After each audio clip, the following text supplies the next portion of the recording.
Hollow Bend sat on cracked clay, and the creek that fed it had been dying for 3 years before anyone admitted it out loud.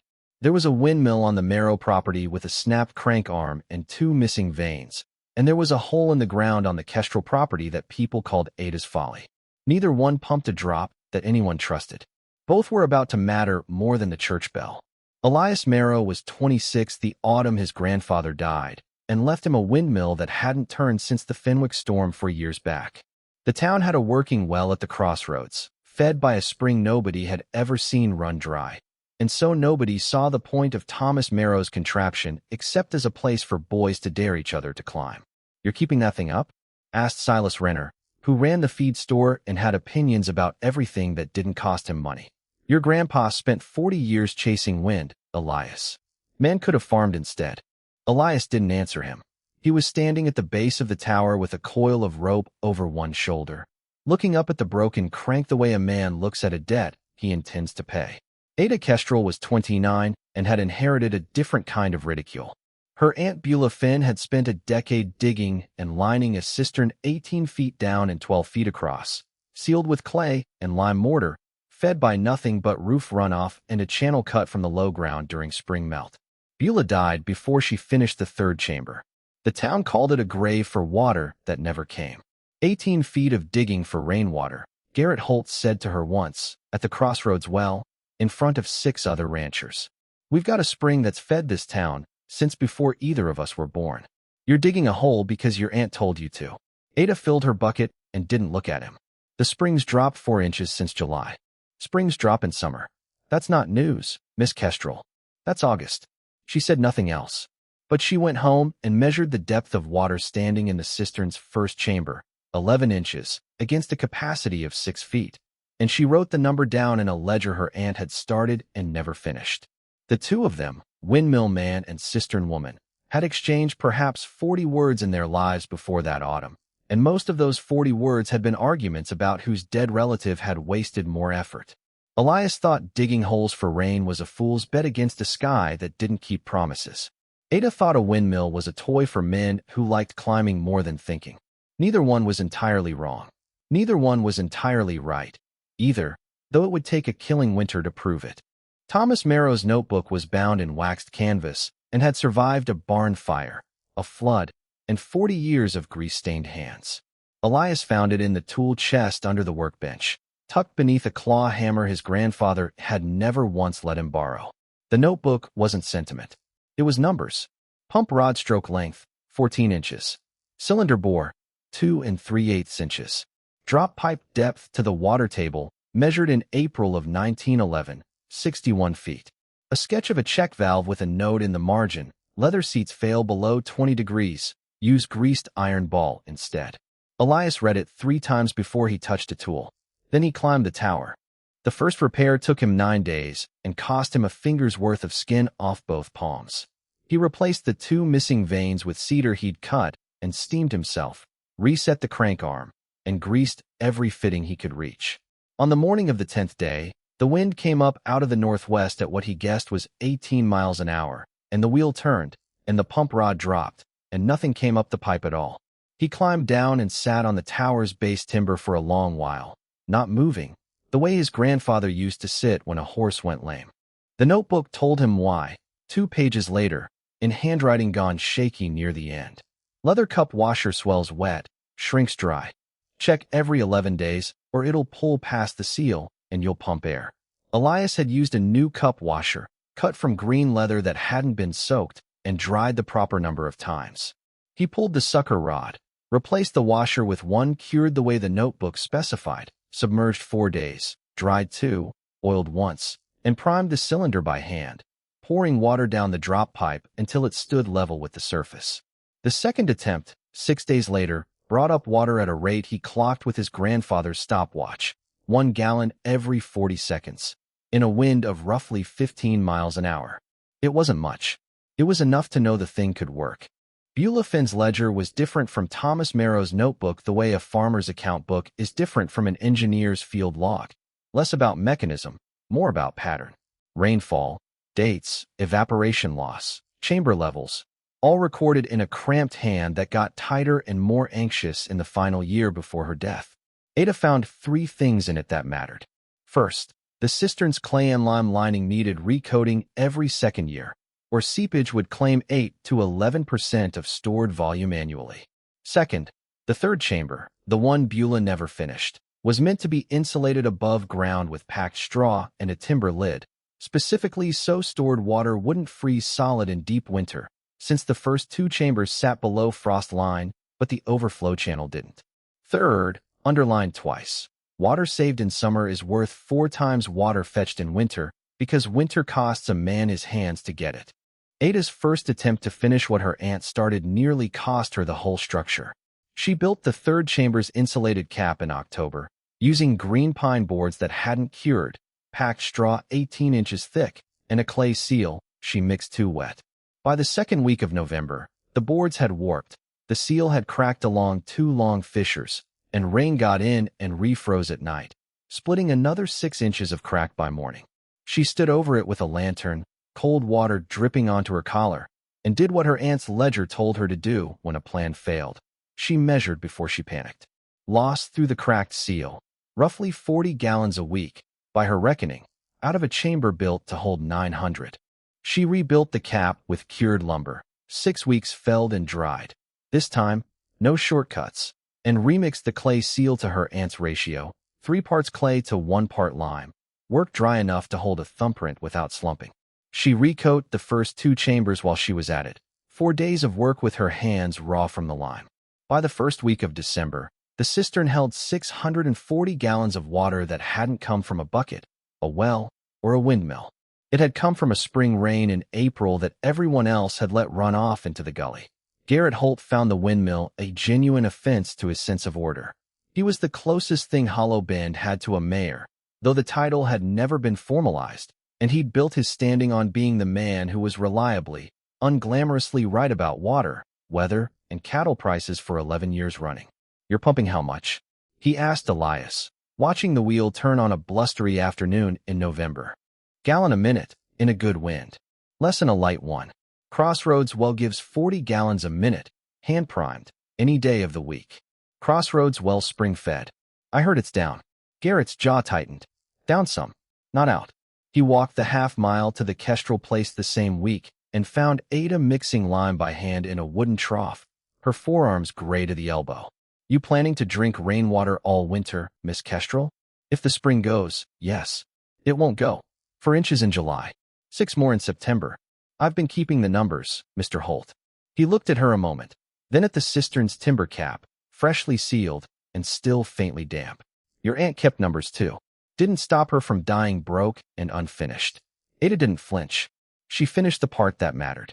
"I'm finishing the rest."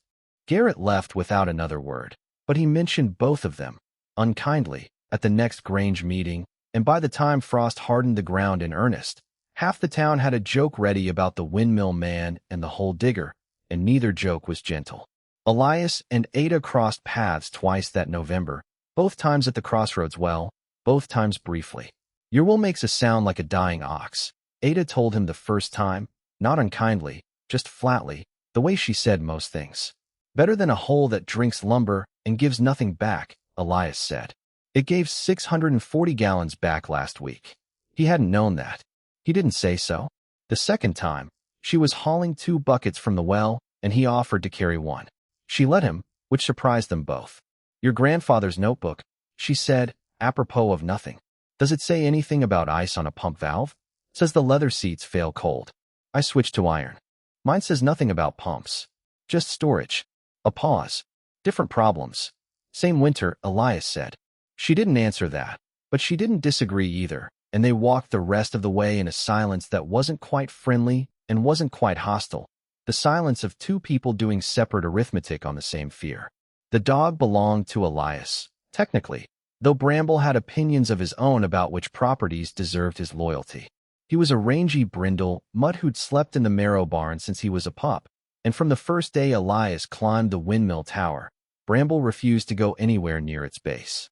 He'd sit 40 feet off, ears back, and bark once, sharp, whenever the wheel groaned into motion. "He doesn't like machinery," Elias told Tobias. the blacksmith's boy who came by most weeks to watch the repairs and hand up tools. Maybe he knows something, Tobias said, 12 years old and unbothered by the possibility of sounding foolish. Elias didn't have an answer for that. He noted it anyway, the way his grandfather's notebook noted things without always explaining them. Dog won't approach tower when winds rising past 20. Watch for that. He'd need the note later. Bramble's refusal, it would turn out, was the closest thing Hollow Bend had to an early warning system, and dogs don't care whether men believe them. The spring at the crossroads well failed on the 2nd of December, not gradually, but within the space of 2 days, dropping from a slow trickle to nothing at all. Nobody could say exactly why. Garrett Holt, who defended that spring's honor for 11 years, walked out to it at dawn on the 3rd and stood over the dry stone lip for a long time before he said anything to anyone. By noon, the whole town knew. By evening, half of Hollow Bend was standing in the road outside the Merrow property, watching the windmill turn in a stiff, cold wind, because it was the only moving water source left within 4 miles. Elias had been dreading this exact circumstance and preparing for it, without quite admitting the two things were the same. He'd rebuilt the tank at the base of the tower to hold 200 gallons, plumbed with a simple gravity spigot, and for 3 days it worked well enough. The wheel turned, the pump rod dropped. Water rose the 61 feet his grandfather had measured, and Hollow Bend filled buckets under a structure it had mocked for a decade. Then the temperature dropped to 9 degrees on the night of the 6th, and Bramble would not go near the tower at all, not even when Elias called him twice. Elias found the problem at first light. The exposed length of drop pipe between the pump head and the tank had frozen solid. 11 feet of iron pipe locked with ice. The water inside it turned to a plug that no amount of turning could push past. The notebook had a note for cold snaps, a short one, added in different ink than the rest, like an afterthought his grandfather had made after learning it the hard way. Exposed pipe below 15 degrees will freeze in under 6 hours unlagged.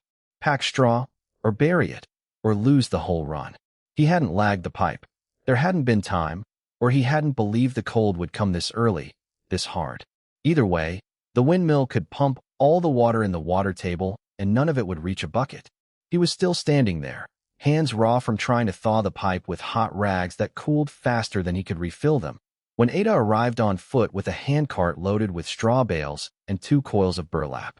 "Your dog wouldn't stop barking at my fence line," she said, by way of explanation. "I came to see why. Pipes froze." "I know." I could see the ice from the road. She was already unloading straw. "How long's the run?" 11 feet exposed. "That's not the problem." She knelt by the base of the tower, looking at the tank. "Problem's that once you thaw it, it'll freeze again by dark unless it's insulated the whole run, and you can't wrap 11 feet of pipe fast enough before the wind picks back up. You have a better idea? I have 640 gallons already stored, insulated, sitting a half-mile from here, not frozen, not going anywhere." She looked at him. "And you have a pump that can push more water out of the ground in 1 afternoon than my roof will collect in a month. Together, that's a town's worth of water. Separately, it's a dead pipe and a hole in the ground."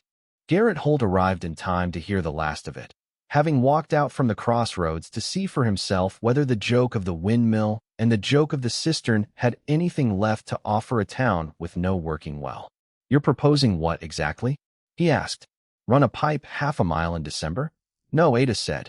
"Thaw his pipe with insulation, same as I insulated my chamber cap, straw and burlap, packed tight, and keep it packed all winter so it doesn't freeze again. And haul what he pumps to my cistern in barrels, where it'll stay liquid because the chamber's insulated below the frost line already. His pump fills my storage. My storage keeps his water from freezing solid the second it's not moving. Town draws from whichever's easiest that day." Garrett looked at the frozen pipe, then at the 640 gallons he'd mocked a month before, then at Elias, whose hands were blistered and bleeding at the knuckles from hot rags and cold iron. He didn't say anything clever. He didn't apologize, either. That wasn't in him. He picked up a straw bale, broke it open with his bare hands, and started packing it around the frozen pipe himself, working in silence beside a man he'd spent a decade calling a fool. That was the whole conversion. No speech. Just a man 48 years old kneeling in 9-degree cold, packing straw around another man's pipe, because the arithmetic had finally beaten the pride. They worked through the day and into the dark. Elias thawed the pipe section by section with hot rags and a small fire built in an iron pot. And as each foot cleared, Ada and Tobias packed it in straw and wrapped it tight with burlap, tying it off with cords soaked in tallow to shed water. Garrett hauled bales. Silas Renner, who'd made his crack about wasted effort back in October, showed up unasked around 4 o'clock with his wagon and hauled barrels between the two properties without being told twice. By full dark, the windmill pumped into a lagged pipe that held its heat, filling barrels that rode Silas's wagon a half-mile to Ada's cistern, where the insulated chamber kept every gallon liquid through a night that dropped to 6 degrees. Bramble, for the first time in 3 days, walked right up to the base of the tower and laid down in the straw, as if the danger he'd been barking about had finally been answered properly. The windmill pumped 410 gallons that first night. The cistern held it all, and lost less than a gallon to seepage by morning, because Ada had recoat the lining in November instead of trusting it to last one more season on faith. Word spread past Hollow Bend faster than either of them expected. Ranchers from 2 counties overrode in that winter to look at the pairing. A windmill lagged against frost, feeding an insulated cistern that never froze, the two systems doing together what neither could manage alone. Some of them took notes. A few asked, half embarrassed, whether Elias would sell copies of his grandfather's sketches, and whether Ada would explain her aunt's lime ratio. Neither of them made much of the attention. Elias kept the notebook in the tool chest where he'd found it, adding pages of his own now, in his own hand, alongside his grandfather's. Ada kept the ledger going too, the numbers running forward in ink that matched her aunt's cramped economy. Every gallon in, every gallon out, the seepage rate falling to under 2% once the new lining cured through a full season. By February, the Crossroads spring had come back to a thin trickle, enough for the summer months, though nobody trusted it the way they once had. The windmill and the cistern kept running anyway, side by side in practice if not in property line, because a town that had nearly gone without water once wasn't inclined to gamble on a single source again. Garrett Holt never gave a speech about being wrong. He didn't need to.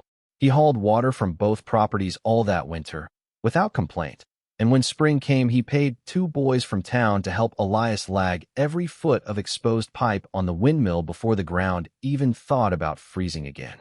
It was as close to an apology as the man had in him, and everyone understood it as one. Elias and Ada stood together at the cistern's edge one evening in March, watching the wheel turn against a mild wind a half-mile off. It sounded no longer strange to either of them. "Your grandfather would have liked the cap I built," Ada said. "Better sealed than his drop pipe ever was." "Your aunt would have liked that it took a broken pump to prove her right," Elias said. She almost smiled. "Almost. We should have listened to each other sooner." "We're listening now," he said. That was all either of them offered, and it was enough. Bramble lay between them in the thawing mud, ears up, watching the wheel with no fear left in him at all. What the town of Hollow Bend came to understand, that winter and every winter after, was not that the windmill had been right and the well had been wrong, or that the cistern had been wise and the mockery foolish. It was simpler and older than that, the kind of truth that gets repeated at kitchen tables long after the people who earned it are gone. Water saved by 2 hands rarely fails the way water trusted to 1 hand does, and the thing everyone calls worthless is usually just waiting on the one season that proves otherwise.